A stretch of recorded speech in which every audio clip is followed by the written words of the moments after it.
پھر روتے راجعون. روایت کہتی ہے کئی مرتبہ امام انا للہ پڑھ رہے اور روتے رہے. اور جب سید الشہداء رو رہے تھے تو کیا خیال ہے عباس چپ کر کے بیٹھے ہوئے ہوں گے, علی اکبر خاموش بیٹھے ہوئے ہوں گے؟ کیسے ممکن ہے فضل الزہرا ہو رہا ہو اور جوان خاندان بنی ہاشم خاموش بیٹھے ہوئے ہوں؟ ایک کوہرام بابا ہونے لگا. کچھ دیر تک امام کا گریہ جاری رہا اور اس کے بعد امام اولاد عقیل کی طرف متوجہ ہوئے, جماعان عقیل کی طرف متوجہ ہوئے اور کہنے لگے اے میرے چچا عقیل کی اولاد, تمہارا حصہ شامل ہو گیا, تمہارا حصہ شامل ہو گیا. محرم باتوں میں بڑا اپنے ذہن میں لگا دیا کیجیے, تمہارا حصہ شامل ہو گیا.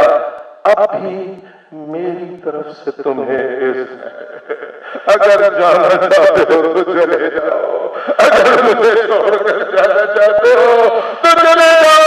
ایسا میری عظمت کا سلام ہے, ایسے ماحول میں لوگ اپنے عزیزوں کو بلاتے ہیں, اپنے رشتہ داروں کو اکٹھا کرتے ہیں, اپنے مخلصوں عقیدت مندوں کو دور دور سے بلایا جاتا ہے. لیکن خدا جانے حسین تیری حکمت کیسی ہے, تیرا ادھار کیسا ہے. فرما رہے چلے جاؤ. اس وقت اولاد عقیل نے کہا نہیں نہیں مولا, ہم آپ کو چھوڑ کر نہیں جائیں گے, یا مسلم کا بدلہ لیں گے یا جیسے آپ کے ساتھ ہوگا وہی ہم برداشت کریں گے, ہم آپ کو چھوڑ کے جانا گوارا نہیں کر سکتے. امام نے انہیں شاباش دی, ان کی بلائیں لیں اور اس کے بعد یہ محفل ختم ہوئی. سننا چاہو گے پھر کیا ہوا؟ امام اٹھے, روایات کے مطابق اب زنان خانے میں چلے گئے, خواتین کے خیموں میں چلے گئے. ذرا منزل اگلی بڑی سر ہے. روایت کہتی ہے حضرت مسلم کی ایک شہزادی جس کی عمر مختلف بیان کی گئی ہے, لیکن بعض روایتوں میں سے 7 سال کی عمر قرار دیا ہے.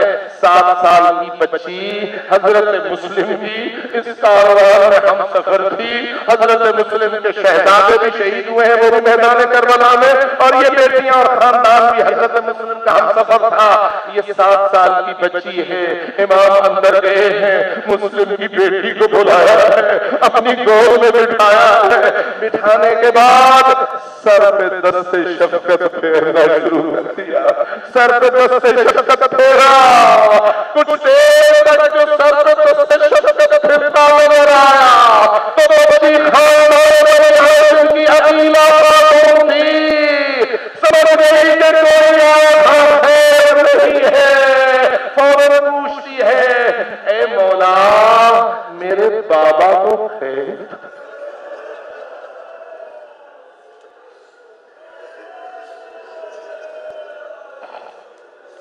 آقا میرے بابا کو خیر ہے.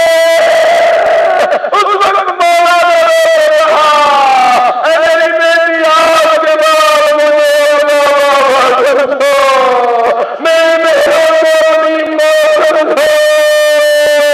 مسلم شہید ہوئے. اللہ نہ کرے کسی بیٹی کو مسافرت میں اپنے والے کی شہادت کی خبر ملے اور کسی دفتر میں ملائے سے حال میں ہو. اداداروں بیٹی نے بھی رونا شروع کر دیا اور مولا نے اس کی بلائیں لینا شروع کر دی. اور مل کر روئے سب کو کہ ہاں اے مسلم کی بیٹی, تیرا بابا سفر میں شہید ہوا لیکن دیر سے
اتنا بتاؤ، کسی بیٹی کا بابا مارا جائے تو کیا جائز ہے کہ اس کو قیدی بنا لیا؟ کیا جائز ہے کہ اس کے ہاتھوں میں رسیاں باندھ دی جائے؟ کیا جائز ہے کہ اس کو بابا کے راستے